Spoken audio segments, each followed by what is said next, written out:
Bank कर्मचाऱ्यांच्या pension करानुसार मासिक पेन्शनमध्ये सुधारणा करावी, निवृत्त कर्मचाऱ्यांसाठी ग्रुप आरोग्य विमा पॉलिसींवरील जीएसटी माफ करणे, इंडियन बँक्स असोसिएशनच्या अधिपत्याखाली निवृत्त कर्मचाऱ्यांसाठी सर्वोच्च स्तरावरील तक्रार निवारण यंत्रणा निर्माण करणे, खाजगी क्षेत्रातील बँकांच्या पेन्शनधारकांना एक्स ग्रेशिया देयक अदा करणे अशा विविध मागण्यांसाठी आज अखिल भारतीय निवृत्त बँक कर्मचारी संघटनेच्या सेवानिवृत्त कर्मचाऱ्यांच्या वतीने जिल्हाधिकारी कार्यालयासमोर धरणे आंदोलन केले।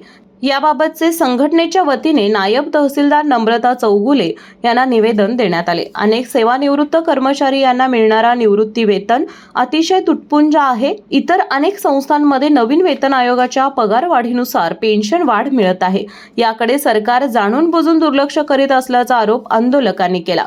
लवकरात लवकर शासनाने मागण्या मान्य कराव्या, अन्यथा आमरण उपोषण छेडले जाईल असा इशारा संघटनेचे केंद्रीय कार्यकारिणी सदस्य एकनाथ कांबळे यांनी दिला। आमची मुख्य मागणी EIBRFची सगळ्या 8 लाख रिटायर्ड बँक कर्मचाऱ्यांच्या वतीनं आम्हाला पेन्शनच्या मध्ये सुधार पाहिजे। 1986 साली जे रिटायर्ड झालेले लोक आहेत, त्यानंतर झालेल्या बायपार्टट सेटलमेंट नंतर त्यांच्यामध्ये कुठे वाढ झालेली नाही आणि अनामली फार मोठी झालेली आहे। 1986-87 साली जनरल मॅनेजर रिटायर्ड झाले, त्या जनरल मॅनेजरला मिळाली पेन्शन वाढ न झाल्या कारणाने क्षुल्लक राहिलेली आहे। आजचे रिटायर्ड झालेल्या सबस्टाफपेक्षा त्यांना फार कमी पेन्शन मिळते आणि म्हणून ही पॅरिटी यायला पाहिजे। बँक कर्मचाऱ्यांचे वेळोवेळी झालेल्या पगारामध्ये झालेल्या सुधारणांपासून त्याच्या बरोबरीनं पेन्शनमध्ये वाढ व्हायला पाहिजे, ही आमची मुख्य मागणी आहे आणि प्रलंबित मागणी आहे। आणि ही मागणी करत असताना आमचं असं म्हणणं आहे की आमच्या मागणीच्या बद्दल बँकांनी आणि सरकारने डायरेक्टली आमच्याबरोबर चर्चा करायला पाहिजे। आमच्या ऐवजी आणखी कोणीतरी पे करत असेल, त्यांचे प्रायोरिटीज वेगळे आहेत, त्यांची प्राथमिकता वेगळी आहे आणि म्हणून बँक रिटायरीजना आपले प्रश्न मांडण्याचा आणि ते सोडून घेण्याचा अधिकार प्राप्त व्हायला पाहिजे। Negotiated settlement we are demanding. त्याचबरोबर विम्याचा प्रश्न, आरोग्याचा प्रश्न फार मोठा आहे।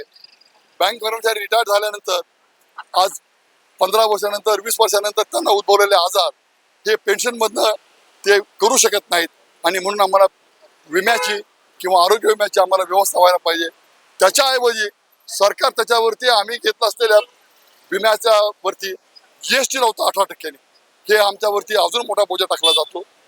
8 लाख बँक कर्मचाऱ्यापैकी फक्त 1 लाख बँक कर्मचारी हे बँकांनी ऑफर केलेले आरोग्य सेवा विमा हे फक्त 1 लाख बँक कर्मचारी घेऊ शकतात। 7 लाख बँक कर्मचाऱ्यांना ते परवडत नाही आणि म्हणून ही आमची मागणी की आम्हाला आरोग्यविषयक सुविधा बँकांनी द्यायला पाहिजे। 40 वर्ष बँकामध्ये काम करत असताना आम्ही इमानदारीने टॅक्स भरलेला आहे।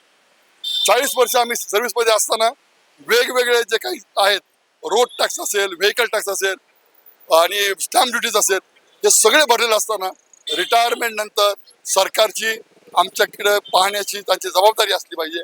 सरकार ते न करता आम्हाला आमच्या पेन्शनमध्ये वाढ देत नाही, जी आमच्या हक्काची आहे। बायपार्टट सेटलमेंट होत असताना रिटायरीजना मात्र नाकारलं जातं आणि विमा सुद्धा आम्हाला मिळत नाही। आरोग्य सेवेचे प्रश्न आहेत, सरकारचे जे हॉस्पिटल्स आहेत ते सुविधा आम्हाला देत नाहीत आणि ह्या तऱ्हेसाठी आम्ही संपूर्ण भारतभर आंदोलनावरती आहोत।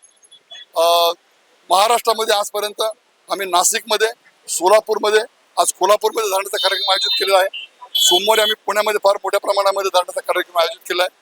अशा तऱ्हेचं धरणं आंदोलन विजयवाड्यापासून तर कालिकतपर्यंत, आणखी केरळपासून तर काश्मीरपर्यंत चालू आहेत।